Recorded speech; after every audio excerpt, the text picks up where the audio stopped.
What is going on, Swoopers? Welcome back to another episode of Swoop Luke. In this episode, we'll be previewing the Gold Coast Suns Collingwood game. Let's get into it. So before we jump straight into it, we've cracked 5,000 subscribers on this channel, and starting out 4 years ago, in this same spot, without that background, but in this same spot, thinking that I was just going to be talking really to myself. I just used this as a bit of therapy for Collingwood and not letting the emotions get the better of me. But through that journey, 2019, I started the JLT game against Fremantle was my first preview. So throughout that journey, it has been absolutely incredible, and thank you so much for not only believing in me but supporting me and subscribing and liking and commenting. And I just can't thank you guys enough, and I would not be in this position I am now without you. And I love and cherish every single one of you. So again, from the bottom of my black and white heart, thank you so very, very much. But let's get into this preview.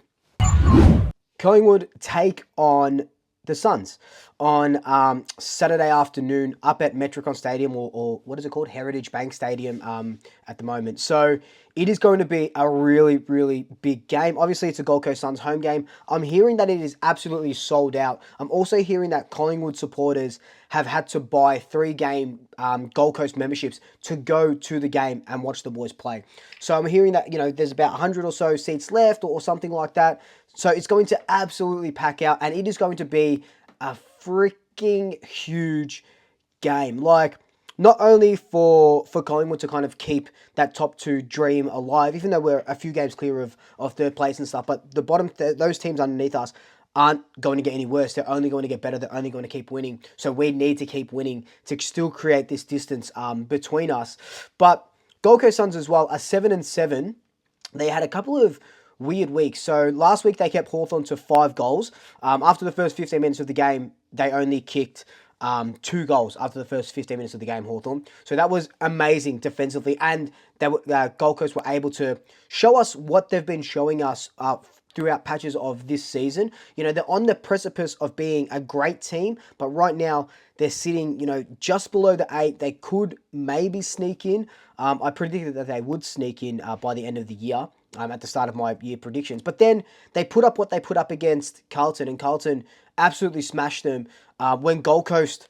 People thought Gold Coast were going to win that game, and, they probably should have, but Carlton just came out and obviously played better, and they needed to win as well, Carlton. So this is a must-win for Gold Coast. And what we know with opposition teams is we know that as soon as they play Collingwood, it's their grand final. And it's happened for ever since I can remember, like West Coast earlier this year, where we should have beaten them by 200 points, but they go on and it's a grand final for them. They want to prove something. They want to, they want to knock off the giant team of the competition.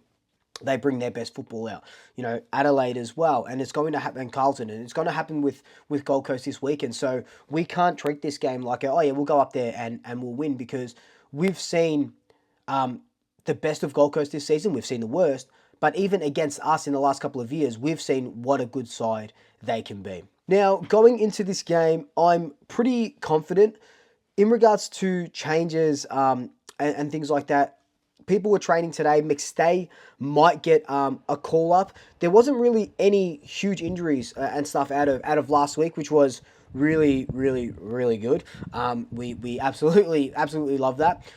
So I really only see maybe Johnson coming out and then McStay going into the side. I love Johnson. He gives us so many sort of different opportunities, and he's very athletic and stuff like that. But I find that McStay is that big power forward that we really need. I also see them bringing in Billy Frampton.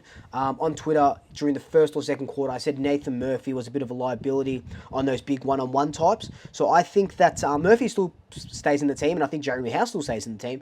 But I do think that maybe Markov comes out. They bring in Billy Frampton, because we've got those big guys like Max King. I always stuff this up. It is definitely Max King, because I know I stuffed it up in the review as well. It's Ben King. So they'll bring in Frampton for Ben King would be my guess. So I only see two changes. Markov and Johnson coming out.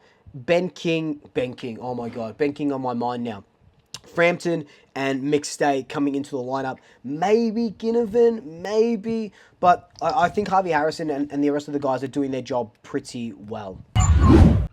Gold Coast midfield is absolutely elite. Like, these got Anderson, you got Rao, Witts, former Collingwood player Witts, just absolutely smashing it. And they're doing all this without Took Miller. So you look at their rankings, they're sitting third in clearances per game, third in hitouts per game, and second in kicks per game. So they're getting their hands to it, and they like to kick because they are ranked 18th in handballs and 18th in disposals. So they like to just get the ball and go and kick long and try and use that kick to sort of break away from the middle, from the pressure that the Pies will probably bring. So I anticipate that's how they're going to go.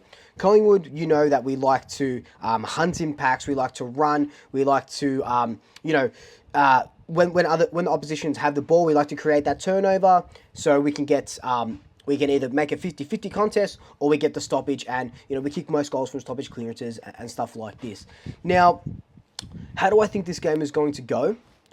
I think we're going to be just a little bit too much for the likes of the Gold Coast Suns. They're going to give us a hell of a ride, but I just don't think they're going to be able to go with us for that fact that, yes, they're good in hitouts and clearances and stuff like that, but because they're ranked 13th in tackles, 18th in disposals, I think we're going to be able to just make them, for lack of a better term, crap themselves, much like Ben Keys did, when they've got possession of the ball. And when you look at last week, the only thing that kind of comes to mind with what I hope doesn't happen again is that third quarter.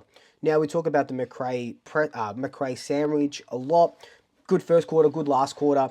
But that third quarter against Adelaide, we cannot afford to do that again against a good team like the Suns. If you got Jared Witts tapping it out to Rao, Anderson, Holman when he's up forward and stuff like that, Will Powell. So if you got all of these guys and they're starting to get connected in that third quarter and get a run on goals, again, I just don't want to come back from another deficit into the fourth quarter. Yes, it makes for good television, it makes for good football, but I want to go into the third quarter with a lead and just lead throughout the whole game because, I just don't think, and I don't think I've even said this publicly, I just don't think that is sustainable in finals and premiership, and going on to win a premiership if you let a team kick 7, 8, 9, 10 goals and then you try and come back from there. Yes, we would have created a buffer by 5 or 6 goals, but you can't let other teams kick that many consecutive goals, especially if you're up by 30 points. It just shouldn't happen. But my big calls and predictions for this game, I think Collingwood are going to win by plus 30 points. And my big call is that McStay comes in and kicks 3 goals. But anyway, guys, that's just been my quick preview of the Gold Coast Suns game. Let me know your thoughts down below. As always, like, comment, subscribe, tell your family, tell your friends, tell your pets. And until next time, Double Shaggers, I'll swoop you later.